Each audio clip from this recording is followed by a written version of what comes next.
Alamin po natin yan with Coach Michelle Labos. Coach Michelle, please take it away po.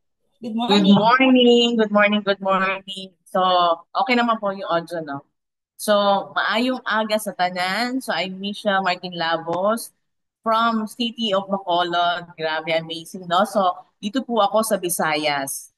So, and now, nandito po ako sa aking loob ng aking nutrition club, di ba? Nakakapag-share po sa inyo.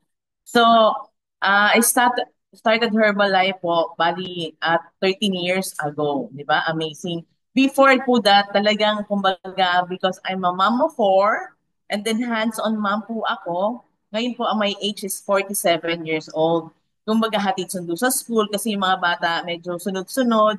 So, karay-karay mo. And then, at the same time, yung mga vacant in between yan po, kumbaga, mompreneur ka rin po. 'Di ba? Aside po sa mga tutor. So, kasi po, at that age mo medyo, di ba, bata-bata pa, 20s, 30s, hindi mo nararamdaman yung pagod sa maghapon. Pero pagdating ng gabi, talagang wala na po. Kumbaga yung energy mo very low, and then sa buong maghapon, maglalakad ka lang, medyo tatabi ka muna, may masakit dito, may masakit doon, and then may kare-kare ka mga kung ano-ano na paninda rin po kasi gusto ko rin po makatulong. Kumbaga kahit na konting amount lang po, di ba? Kasi I have 4 kids. So, at ano po ako, very thankful po ako kasi at age of 32, na-met ko po si Herbalife Nutrition, di ba? Nagkaroon po ng solusyon. Baga doon ko po talaga nakita na hindi lang po yung ako, yung kumbaga yung may nagbago physically, lahat na po ng parte, kumbaga emotionally, lahat po spiritually, lahat na po, kumbaga yung buong pagkatao mo, sabi nga di ba kanina, pati yung lifestyle mo nagbabago. So hindi lang po ako kasi na-serve ko rin po, pati yung mga anak ko po, ba? Every morning, talaga pong napaka-paborito nila yung shake, aloe and tea. Talagang sila na po yung naghahanap, mawala ng shake. So nasanay na po sa ganon. Lahat po kami talaga, daily po yan. Wala pong, kumbaga walang paltos. So talaga pong very much thankful po ako. And then, dahil po sa nag-commit na po ng kumbaga lifestyle change program together with the coaches, kaya amazing po kasi yung unang pag-met ko po, nakita ko na yung support ng community. And as we evolve po, napakarami po, napakasaya na po ng community. Doon mo po makikita yung belongingness mo. Kumbaga, hindi ka nag-iisa sa journey. Hindi lang po yung coach mo, kundi yung talagang masaya yung buong community, lalo na pag may mga nutrition club. And then ito nga po, kahit virtual tayo, di ba? Kumbaga, nagkakaroon po tayo ng inspirasyon sa bawat isa. Na-inspire po tayo sa different result. Kaya niya, kaya ko rin. So, yun po yung napakagandang parte ng talagang ito pong Herbalife, di ba? It's not only about the nutrition, it's not only, syempre po yun po yung main, but the people who surrounds you. Yun po talaga yung maganda. And then, kumbaga, I am very excited, di ba? I'm 47 now, turning 48 on July. Excited po ako more years to come para po kumbaga maging kumbaga as I age, di ba? Healthy aging po talaga. Yung mga anak mo nakikita mo ngayon mga kumbaga talagang young adult tapos yung bang excited ka rin if ever they settle na you can makakapag ano ka pa sa sa mga apo mo, di ba? Yun yung pinakamaganda doon, kaya mo pa kahit na at age 60. Diba? Hindi yung ikaw yung aalagaan, kundi ikaw pa rin yung magbibigay sa kanila ng yung support. So yun po talaga yung napaka ganda po dito. So ayun po. So yung topic po natin ngayon is how protein helps in weight loss. Alam na alam po natin to. Kasi ito po yung number one usually kapag kumbaga, na wellness po tayo, ito po yung isa sa mga talagang binibigyang attention when we go to program, pag nag-program po tayo, di ba? Lagi po ito pinaparemind ng ating mga coaches.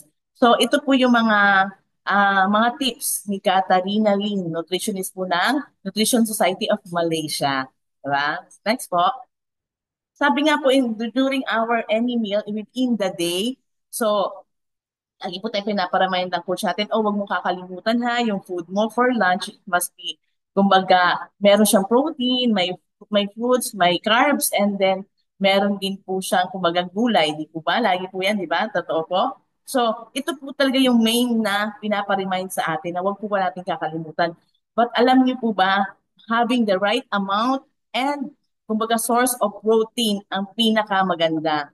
Hindi po kailangan sobrang dami. And then, dapat alam po natin yung kung anong source po ito. And then, alongside with our global philosophy, di ba? Yung ating Herbalife global philosophy na it must be 30% fat, 30% protein, and 40% carbs. So, nagtatay along yan. So, sabi nga po is what is protein? Lagi natin na iririnig siya. Ano nga po ba siya? This is one of the three types of macronutrients. Again, that we consume for our diet. It's macronutrient. Di ba? Yun po is lahat ng macronutrient is nandun po sa ating one shake. So, it is made up of 20 amino acids that bind together in a various combination to form different types of protein. So, that serve diverse functions in our body. So, ano nga po ba yung function niya? Ito po, bakit siya napaka-importante, di ba? Dahil ano po tayo masyadong active and then yung mga, kumbaga, sobrang polluted na po ng paligid natin, it help us sa tissue growth, maintenance, and repair. So as we age, yung ating, kumbaga, pati yung mga bones natin, di ba, lumalabas natin. Pag hindi natin na focus o naalagaan yung ating muscle, which is nakakatulong yung proteins. Kumbaga, as we age, kumbaga yung sarcopenia, lumalabas na rin po yun, di ba? So, immunity against infections. So, nagpo-produce din pala siya ng antibody sa katawan natin, di ba? So, it's also an energy supply. Yun po pala yung mga function niya, di ba? Next po. So, how can protein help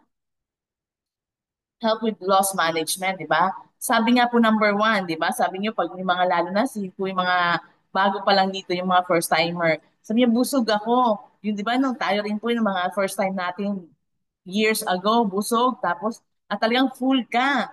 So, kumbaga, naglo-long last yung sa umaga pala, energetic ka na, naglo-long last 3 to 4 hours talaga, di ba? When we take our protein shake. Di ba? So it also, yun pala ang nagagawa ng protein. Bakit ganun yung pakiramdam natin? Kumbaga, it tends to promote a feeling of fullness and help us to curb overeating. Hindi ko tayong kain ng kain in between. This happens because protein intake reduces the level of hunger. Ayun po pala. And then, nagbo-boost po siya ng ating saya, ng ating satiety level of hunger. Ayun po, di ba? Yung ating mga hormones, di ba? Nagre-reduce po siya ng hunger in ng ating appetite. Dahil nga po, di ba, busog tayo. Next po, it boosts metabolism and burn more calories. Kasi nga, di ba, when you take more protein, yung body fat po natin, percentage, masyadong mataas, mababa. Diba po ba?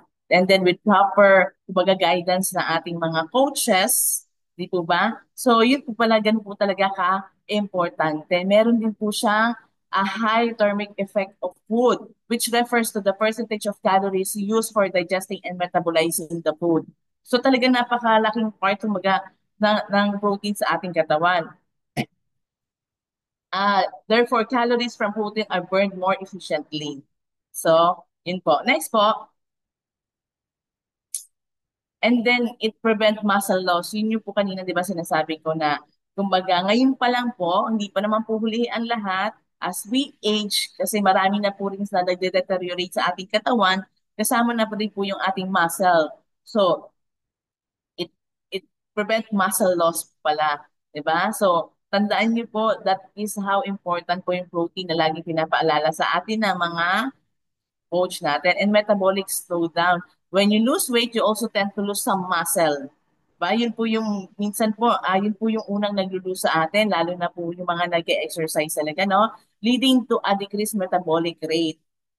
Consuming adequate protein can help build muscle, prevent muscle loss, and boost metabolism even as you lose weight, di ba? Yun po yung kumbaga, at talagang maganda po yung sa program natin kasi with the guidance sa ating mga coaches, na-achieve po natin na to focus on yun pala yung importante. It's not all about the loss ng weight natin, kundi ano po ba yung na-lose sa atin? Yung ating muscle, yung ating body fat, di po ba? So, doon po nagkakaroon yung, ganun po talaga yung mga coaches na nagmo-monitor sa atin, doon po nila tinitignan. And then, next po, and it also reduce stress. Increase and prolonged stress can affect sleep. Yan po yung topic natin bukas, ha? So, and sugar and hormone levels and lead to emotional eating. So, alam naman po natin yon. Kumbaga, pag stress ka, minsan nandun ka sa food mo, kaya nagkaka-weight gain ka. Pero yung protein pala, it help reduce stress. Consuming protein-rich food is crucial to produce neurotransmitters such as dopamine and serotonin that can help improve mood, reduce stress, and prevent depression. So kaya nga po pala, di ba, naisip ko po ngayon, no, na kaya nga po ang ating mga coaches, ang ating community lahat dito is laging masaya. Yeah? Dahil sa ibibigay ng ating healthy shake na protein, di ba? So, ayun po. A diet rich in protein also helps you avoid foods high in sugar, which can trigger anxiety and depression when taken in excess. Lahat po, hindi po bawal kumain, kundi sabi nga is balance, di ba? So, even yung protein pala is nakaka-help din po pala. Next po, it keeps blood sugar from climbing up.